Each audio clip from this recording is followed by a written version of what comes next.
നമസ്കാരം, ഞാൻ Rakesh M G. നമ്മുടെ വാഹനത്തിന്റെ എഞ്ചിൻ ഓയിൽ, കൂളന്റ് അങ്ങനത്തെ കാര്യങ്ങളൊക്കെ സ്ഥിരമായി ചെക്ക് ചെയ്യേണ്ട ആവശ്യമുണ്ടോ? അതോ കമ്പനി സർവീസ് ചെയ്യുന്ന വാഹനത്തിന്റെ കൂളന്റോ കാര്യങ്ങളോ ഒന്നും ചെക്ക് ചെയ്യേണ്ട ആവശ്യമില്ലേ?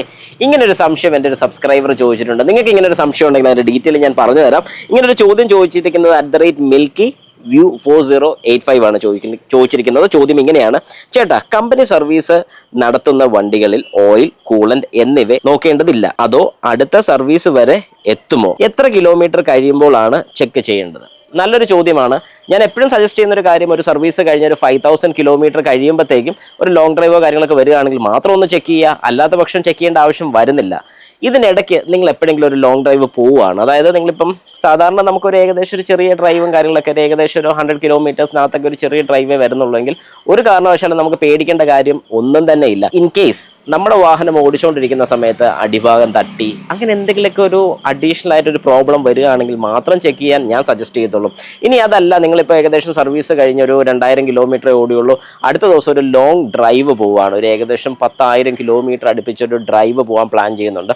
അങ്ങനെ ഡ്രൈവ് പോകാൻ പ്ലാൻ ചെയ്യുന്നുണ്ടെങ്കിൽ ഒരു ജനറലായിട്ടൊരു ചെക്കപ്പിന് സർവീസ് സെന്ററിൽ കൊടുക്കുകയാണെങ്കിൽ നല്ലതാണ്. ഇൻ കേസ് ഇതൊന്നും ഇല്ലെങ്കിൽ പോലും ഇത്രയും ഷോർട്ട് കിലോമീറ്റർ ഓടിയിട്ടുള്ളൂവെങ്കിൽ നിങ്ങൾക്ക് സ്വന്തമായിട്ട് തന്നെ ഒന്ന് ചെക്ക് ചെയ്യാം. അന്നേരം നമ്മുടെ ഹുഡ് തുറന്ന്, റേഡിയേറ്ററിൻ്റെ ക്യാപ്പ് തുറന്ന്, കൂളൻറ്റും കാര്യങ്ങളൊക്കെ ഓക്കെ ആണോ, ബ്രേക്ക് ഫ്ലൂയിഡിൻ്റെ കാര്യങ്ങളൊക്കെ ഓക്കെ ആണോ, ബാറ്ററി ടെർമിനൽസോ കാര്യങ്ങളൊന്നും ക്ലാവ് പിടിച്ചിട്ടില്ല, ഇങ്ങനത്തെ ജസ്റ്റ് ബേസിക് ആയിട്ടുള്ള കാര്യങ്ങളൊന്നും നോക്കി വിടുന്നത് നല്ലതാണ്. കൂളൻ്റ് ടാങ്ക് ഓപ്പൺ ചെയ്ത് കഴിയുമ്പോൾ, അതായത് റേഡിയേറ്ററിൻ്റെ ക്യാപ്പ് ഓപ്പൺ ചെയ്ത് കഴിഞ്ഞാൽ, അല്ലെങ്കിൽ ഡീഗ്യാസറിൻ്റെ ക്യാപ്പ് ഓപ്പൺ ചെയ്ത് കഴിഞ്ഞാൽ അത് തിരിച്ച് കൃത്യമായിട്ട് ക്ലോസ് ചെയ്തു എന്ന് ഉറപ്പ് വരുത്തിക്കണം. കാരണം പലരും ചെയ്യുന്നൊരു മിസ്റ്റേക്കാണ്.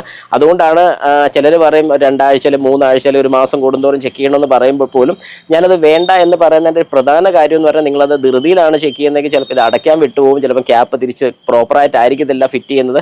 ഇങ്ങനെയൊക്കെ പ്രശ്നങ്ങൾ വന്നു കഴിഞ്ഞാൽ ഉറപ്പായിട്ട് നിങ്ങളുടെ വാഹനത്തിൻ്റെ കംപ്ലയിൻറ്റ് വരുന്നതായിരിക്കും. അതുകൊണ്ട് ആ ഒരു കംപ്ലയിൻറ്റ് വരാതിരിക്കാൻ വേണ്ടിയാണ് ഞാൻ ഇങ്ങനെ കൃത്യമായിട്ട് പറയുന്നത്. അതുകൊണ്ട് നിങ്ങൾ ഈ ഒരു കാര്യം ഫോളോ ചെയ്തോണം. ഒരു കാരണവശാലും വാഹനത്തിന്റെ സർവീസ്, അതായത് ഒരു യാത്ര പോകുന്നതിന്റെ തൊട്ട് തലേ ദിവസം കൊണ്ടുപോയി സർവീസിന് കൊടുത്ത് എല്ലാം റെഡിയാക്കി പോകാൻ ഒരു പ്ലാനിങ് ചെയ്യരുത്. ഇതിനെക്കുറിച്ച് ഞാൻ നേരത്തെ ഒരു വീഡിയോ ചെയ്തിട്ടുണ്ട്, ഒന്നുകൂടെ ഒന്ന് പറയുന്നത് മാത്രമേ ഉള്ളൂ. വാഹനത്തിൻ്റെ സർവീസിന് സമയമായിട്ടുണ്ടെന്നുണ്ടെങ്കിൽ യാത്ര പോകുന്നതിൻ്റെ തലേ ദിവസം ഒരു കാരണവശാലും കൊണ്ട് കൊടുക്കരുത്. ഒരാഴ്ച മുമ്പെങ്കിലും നിങ്ങൾ വാഹനത്തിൻ്റെ സർവീസ് ചെയ്തിരിക്കണം. അങ്ങനെ സർവീസ് ചെയ്ത് പ്രോപ്പറാക്കി ഇട്ടൊരു വാഹനത്തിൽ മാത്രം യാത്ര ചെയ്യുക. ഇനി ഈ സർവീസ് കഴിഞ്ഞ്, ഞാൻ ഈ പറഞ്ഞ പോലെ കുറച്ച് നാൾ കഴിഞ്ഞിട്ടാണ് നിങ്ങളൊരു ലോങ് ഡ്രൈവ് പോകുന്നതെങ്കിൽ ജസ്റ്റ് ജനറലായിട്ടുള്ള ഈ ഒരു ചെക്കപ്പ് സ്വന്തമായിട്ട് തന്നെ നിങ്ങൾക്ക് ചെയ്യാൻ സാധിക്കുന്നതാണ്. വളരെ സിമ്പിളായിട്ട് ചെയ്യാൻ പറ്റും. അപ്പം ഇതിൽ എന്തെങ്കിലും സംശയ കാര്യങ്ങളൊക്കെ ഉണ്ടെങ്കിൽ ജസ്റ്റ് എൻ്റെ കമൻറ്റ് ബോക്സിൽ ഒന്ന് കമൻറ്റ് രേഖപ്പെടുത്തിയേക്കുക.